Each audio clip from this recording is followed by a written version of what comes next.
Hello, my name is Bonnie and welcome back to my channel and the start of a brand new reading vlog.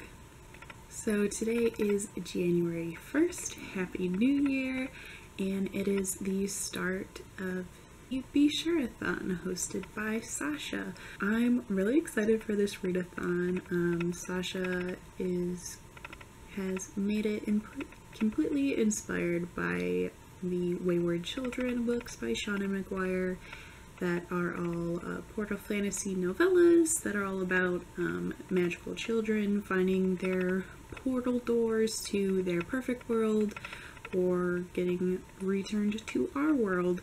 So for this readathon, which I will link her announcement video below, but she has broken things down into teams that all have these kind of compass boards that have prompts on them. So for the teams, I have decided to be part of Team Mirror, which is captained by Ro over at Wandering Worlds. And so I will pop up my compass board on the screen for you. So for each team, Sasha has it so like your team will move a certain direction on the board. So with me being part of Team Mirror, I can only travel up with the prompts or diagonal. So I'm looking at the board and I'm thinking I'm gonna just start on the safe, easy breezy prompt of first book you think of. You know, it's a new year. I want to, like, you know, start with reading a book I'm really hyped for. So I think for that I'm gonna go with Soul Eater Volume 3, the perfect edition. I started finally reading this manga when I got the first volume for Christmas and have been really enjoying taking in this anime's manga. Because I love the anime for years and I've just never read the manga, so it's just been a super fun time. And you know, I recently got volume 3, so I feel like I'll be getting off on the right foot for 2022 by, you know, continuing this enjoyment. So my goal is to finish this off today. Sasha has been doing some reading sprints over on her channel, so I plan to get this done today and then kind of just continue on my video filming, editing, catch-up kind of progress, since I want to wrap up some things for 2021 video-wise and then get into my 2022 video plans. But that's my goal so far.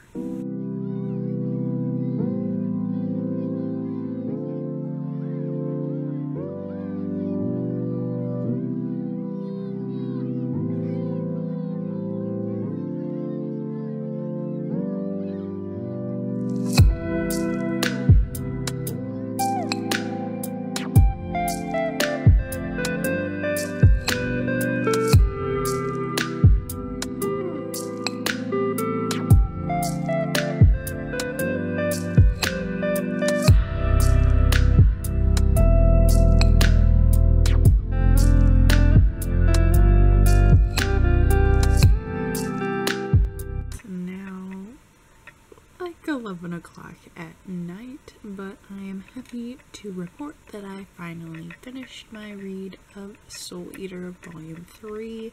This is yet another great installment. It's still very similar to the anime, with a few extra little scenes or with a few little additions that I feel like really help clarify things just a little more than in the anime. So I'm having a really good time. And yeah, I think I'll be giving this one 4 stars. It's a good installment, still has some little funny moments, but you know, the plot is starting to thicken and this one leaves off right before a pretty big battle, so I'm intrigued to continue on very soon. But before I want to do that, I do want to check on my compass to see what I should read next. So, I'm pulling it up. And with me being Team Mirror, I can only move up on the board, so either up or diagonally. So I could next move to Sky in the title or cover, Treat Yourself, or graphic novel. I'm debating if I should pick something else up that is on my January TBR, or if I should just continue with the next Soul Eater. I don't really think any of them would count for Sky in the title or cover. I guess Cytonic you could maybe say is kind of like a spacey Sky, but that feels like far too much of a stretch in my opinion. So I don't think I can fulfill that one right now. So it's either between Treat Yourself or graphic novel. So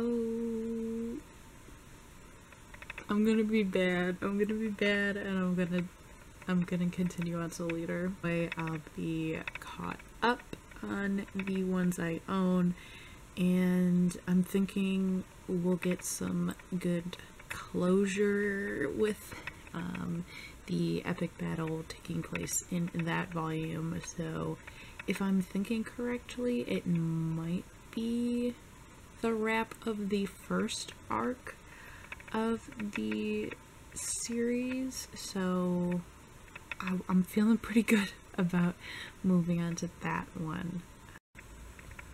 So I just went over and grabbed volume 4. This is the Tsubaki cover, and I'm gonna get started.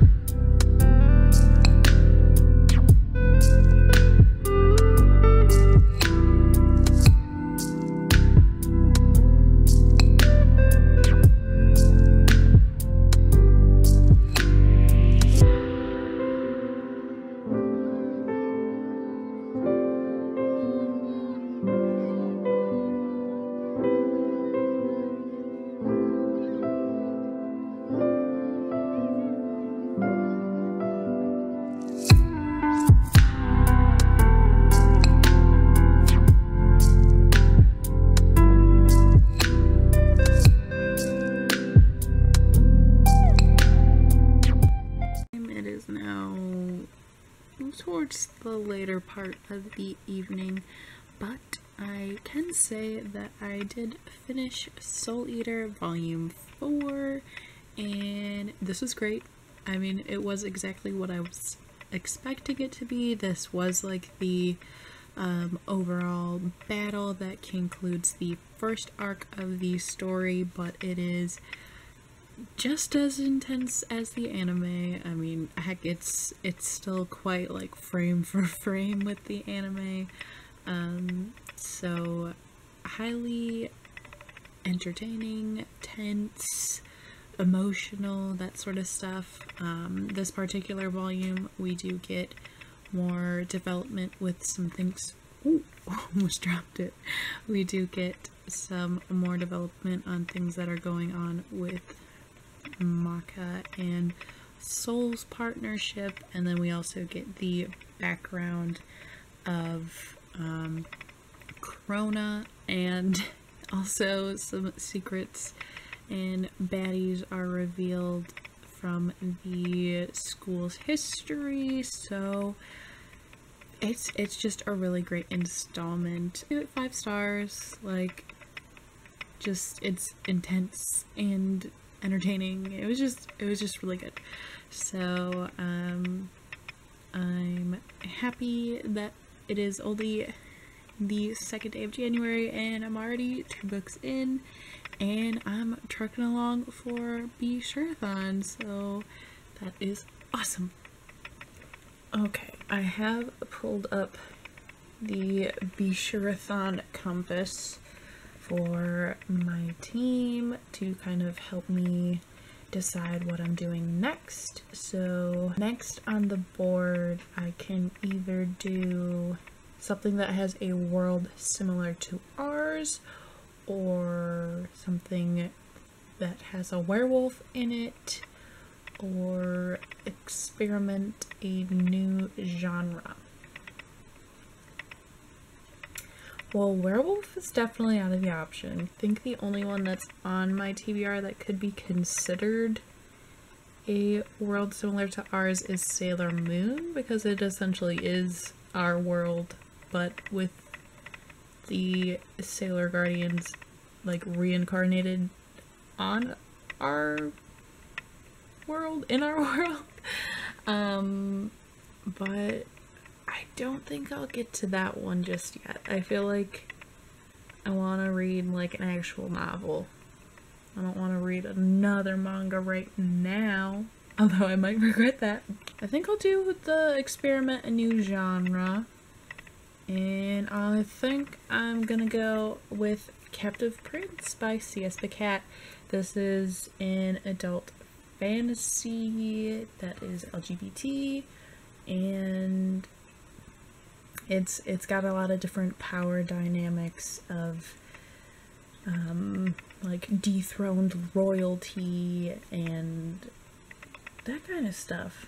So this will be definitely a switch up. It'll be more politics, and I'm expecting more heavy fantasy,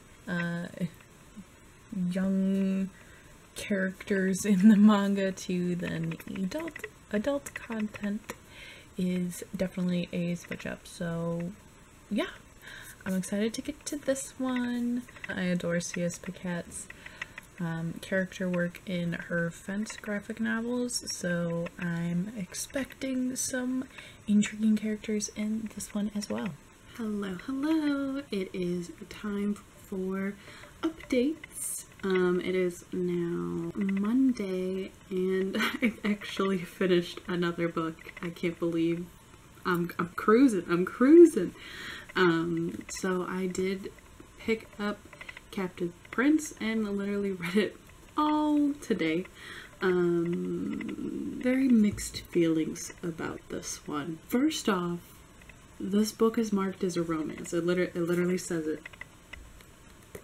It's a romance. This book is not a romance.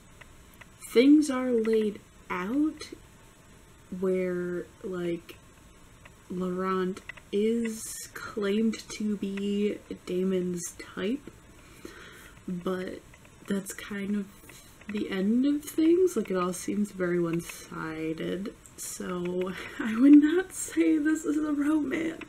This book is primarily a political kind of fantasy moment, right, that, like, the politics just, like, kicks right off.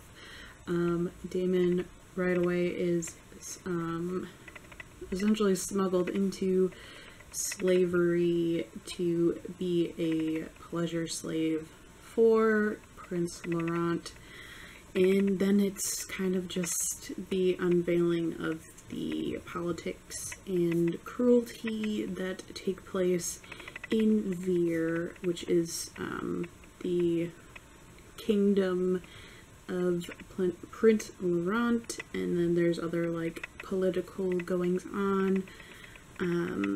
Definitely proceed with caution. There is rape in this, there is physical abuse, whipping and flogging, and although we don't see it, there is reference to branding as well. So definitely tread lightly on this one if any of those things really bug you. I really just want to dissuade, this is not some fluffy fantasy romance LGBT moment.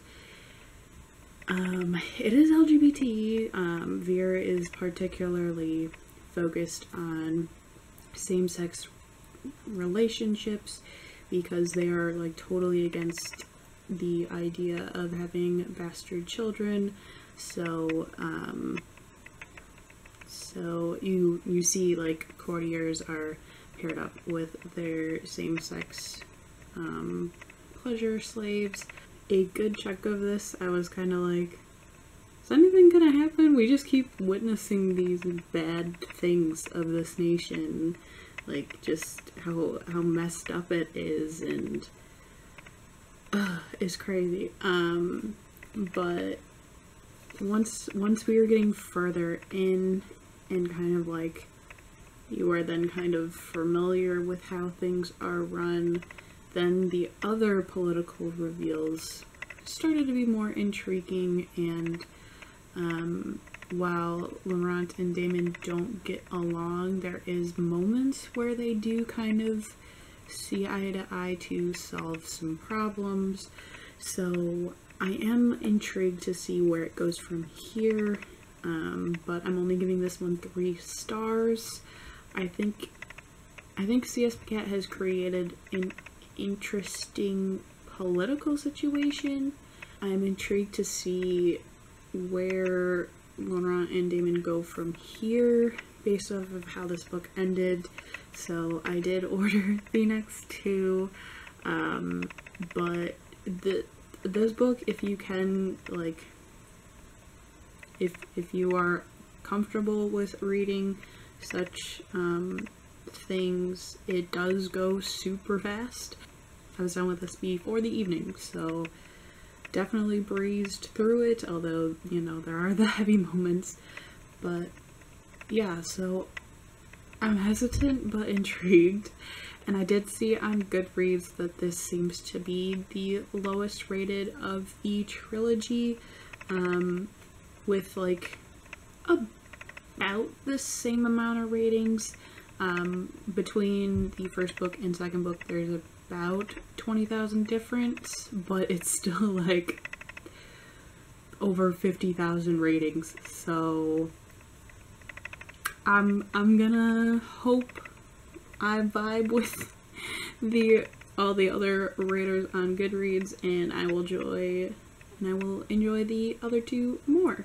So yeah, that is my 3rd book completed for Besureathon. So I'm pulling up my compass. So, okay, so I can either go to sci-fi or gold cover. No, gold color. So I think I'll try for sci-fi, and I think I will attempt Obsidio by Amie Kaufman and Kristoff. I do have the audiobook for this for I think like 2 more weeks, or about 2 weeks from my library, so I want to give this a whirl and hopefully I can complete this. But if I start reading it and I'm not really vibing with it, I might switch it out for Cytonic. This is book, oh well, both of these are book 3 in their series. Being that I just finished Starsight last month, I'm thinking this will be an easy one to switch to if I'm not vibing with Obsidio. So we'll see how that goes. Of course, I'll update you on what's what, but I just can't believe I'm essentially done with this readathon. Once I do one of these and read a Portal Fantasy, which again, I'm still trying to somehow get my hands on Where the Drowned Girls Go.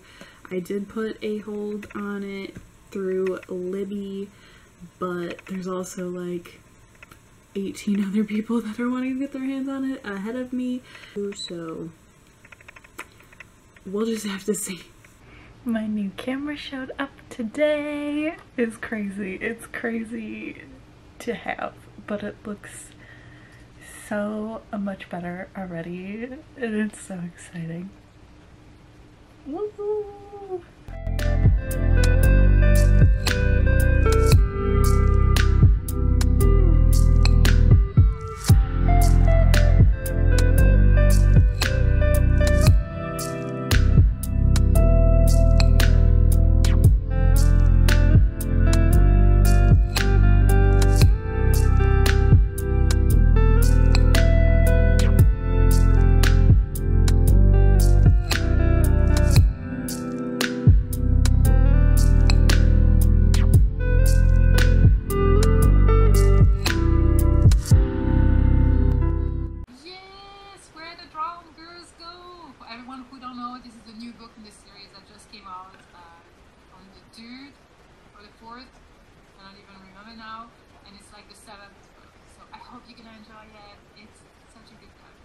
It's a few days later and I haven't really updated other than when I said my new camera arrived. So I kind of, in my free time, was playing around with it a little bit. Still gotta get used to it, figure out all the modes and everything, but that's been super fun and I'm very excited and it's making me want to film all the things. But I need to update you about actually reading things and book things. Reading wise, I have made progress, although only a little bit, on Obsidio. I'm, I think, 35 pages in, and I do have the audiobook of it from my library for a couple more weeks. So I've just been enjoying having both aspects of the story. I don't really know the main plot conflict right now. I will say that it was really funny how used to the audiobook I am, because when we were getting to certain parts where they do like video logs, so it's like someone has written down what they've witnessed in a video recording, I like knew right away which voice was gonna be coming, which accent I already knew. And there it was, and I was like, well, that proves how much I both know this audiobook and was looking forward to this audiobook. So I think that's a good sign, but I'm hoping to have more progress today. And then the other update I have is that I was able to get my hands on the ebook copy of Where the Drowned Girls Go. Woo-hoo! I'm so excited. Literally, I've been checking my library apps every day, and on Libby they were like saying multiple weeks wait for it, and I'm like, But then on Cloud Library, they literally just added the ebook, so I was able to snatch it up. So I'm very eager to get to it, but I will be good and wait for me to finish the sci-fi prompt first. Actually have made good reading progress. Once I was off work, I was able to pop in to a couple different reading sprints. Sasha was doing some on her channel. I believe Kayla and Aaron were doing sprints on Aaron's channel, and so I kind of popped into that one when we were on sprints for Sasha, so like I would pop back and forth.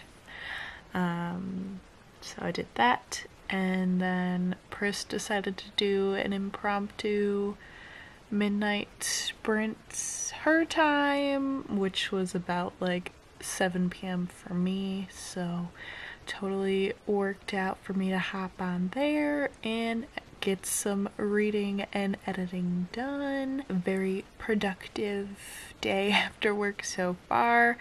And yeah, I've made progress on Obsidio, which this is a very shiny under the cover. I just put the plastic dust jacket to the side because I didn't want to deal with it kind of constantly slipping off, because it's literally plastic and this is a like shinier laminate to the hardcover, which honestly I was quite surprised that this is like a chrome finish to it. Gemina and Illuminae are both white with then like the case file markings on it and everything, so different, but it works. Oh, I can take my earbud out because I was listening to the audiobook, of course, while reading it. And yeah, so Obsidio is unique in that it actually feels like a sequel. Gemina felt kind of like a standalone in the world, but it is definitely a sequel to Illuminae and Gemina because we do see familiar characters from both of those that are in more similar settings, dealing with the consequences of those two books. And then there also is newer characters as well that does make it feel like how book 1 is Katie and Ezra, book 2 is Hannah and Nick, and then now this one is it Asha? Asha and someone? Yes, Asha. Sorry, I had to go back to the pages. I was going crazy. Asha and Reese, which Asha is related to Katie, the female protagonist of the first book. They are cousins, and Reese and Asha like used to date and had a falling out, which I don't know, this series seems to like to reuse relationships a lot, so I feel like all of these main characters, they've already had a pre-established relationship and they've broken things off and then they're kind of pulled back together, so that seems to be happening again. But I am intrigued because Reese works for Baytech, which is like kind of been this ominous corporation kind of throughout the other books, so it'd be interesting to see his added perspective. And then of course we still have Aiden, which is an artificial intelligence that is kind of crazy. He's kind of crazy. Like, he's like obviously a genius because, you know, he's artificial intelligence, but he's been up to some bad stuff, and ever since book 1, he's caused a lot of death and damage and destruction, but our characters think Aiden's okay now. They think he's reprogrammed or whatever, I guess. I don't know. They're trusting him, and I don't trust that. But so far so good, I guess. I feel like I'm more situated in the story now. Like, memories are coming back of what's going on in the world, and like how they're on the run in space kind of stuff going on. Survival, you know, the typical YA sci-fi kind of situation. I'm not in love yet. I mean, not that I'm expecting to particularly love this one, but I don't know, I'm getting pulled in. Audiobook is good as to be expected. I will say some of the humor is kind of missing the mark for me, but I don't know if that's just like I'm not like fully committed and sucked into the story at those points, because I feel like the humor that was being used was definitely like under the 50-page mark, so I was like, oh, that was a pun. Oh, okay. like just unfazed. But yeah, so I'm optimistic.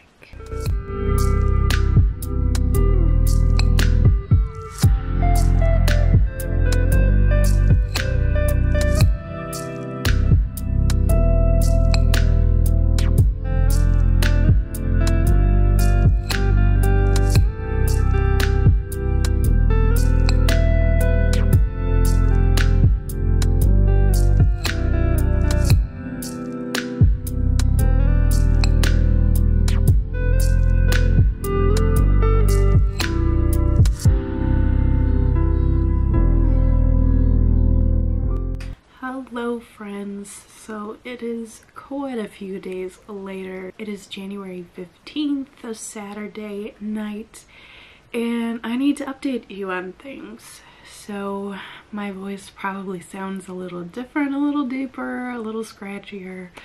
Unfortunately, me and my parents got COVID, so I've just been recovering from that, so I didn't do much vlogging. But I did do quite a bit of reading, so I'm popping in to update that I have completed the Besureathon, and I'm going to talk about the books I managed to read. So for the sci-fi prompt, I did read to completion with the physical copy and the audiobook Obsidio by Amie Kaufman and Kristoff. This is the concluding book in the Illuminae Files trilogy, and it was pretty good. It was pretty good. I gave it 3 stars, but this kind of had similar issues I had with Gemini. A lot of it felt like kind of recycling of characters, just with like the boy-girl dynamic of, oh, they had a past relationship, now they're in this sci-fi battle situation and they're forced together and they have banter and that kind of stuff. I felt like you could kind of replace any of the characters in any of the moments and be like, these are all the same. I felt like the 2 characters we meet in this one, Asha, who is related to Katie from the first book, and then Reese, who is like her ex-boyfriend or whatever, I feel like their story, like, we never really got enough time to really root for their situation or really be concerned for them, because we would keep jumping between their situation on planet and then swiftly going back to the characters we know from the other 2 books and their situation in space. So like, I get the reasoning of having like the 2-party situation, because, you know, Asha and Reese are on the planet that everyone else is heading to on their ship, so like you get the conflicts that are going on in both settings, but it just felt less pressing because we didn't get much time to really develop their crisis moment the way that we did for all the other characters in the previous books. Honestly, if I didn't have the audiobook, I don't know how I would have finished this book. I was definitely listening to the audiobook faster than 2 times speed to kind of keep me trucking, that sort of thing. And like, it came a point that I never, like, I just started to not really care about the situation, other than the moments we got with Aiden, the artificial intelligence we know from all the other books. So those parts were still intriguing, but nothing blew me out of the water. 3 stars. But I'm happy to complete the series, and who knows, maybe I will like this better upon a reread or just re-listening to the audiobook. I'm happy that I can check off the sci-fi prompt. After the sci-fi prompt, all that was left was to read a portal fantasy, and I was able to get my hands on an ebook copy of Where the Drowned Girls Go by Seanan and McGuire, and it was super fun. I really enjoyed it. Gave it 4 stars. It's a very interesting story in the way that it is the latest installment in the Wayward children's books, but it is more of like a sequel to the other books we've experienced thus far. We get to see a kind of darker side of children's homes by going to a different children's home. We follow Cora, who we have met in previous installments, and kind of the trauma she's facing off of her past adventures and her concerns and insecurities and just like all the hardships she's faced, and her kind of having to deal with no longer being part of her world, which she was like a mermaid in her world, so like that's super cool. I really like how they describe that, like she has I think it's teal hair. I don't know, her hair changed color when she became a mermaid. She's got like this like iridescent shine to her skin. I don't know, it's super cool. Cora's a really compelling character. Also, she provides plus size rep, so that's awesome. And then we do see some other characters as well, like Reagan, who we met in Across the Green Grass Fields, which was the installment prior to this one. So we see her, we see Sumi, who is another beloved cast member. So a lot of familiar faces, but also high stakes stuff as we kind of explore this new kind of ominous school. The school did give me kind of like, is it Proofrock Prep? The series of unfortunate events school they go to. That's like ominous, mean teacher kind of stuff. So like how there's dark, mysterious things happening. It was kind of reminding me of that, and like the kids in these tough situations or whatever. So like it was giving me good vibes. We're having like a mermaid moment. I did love the few sketches we did get in the book, that every once in a while there would be sketches. So there was like a really cool scene I totally loved of Cora in a bathtub, and then there was like tentacle shadows coming around it. It looked really cool.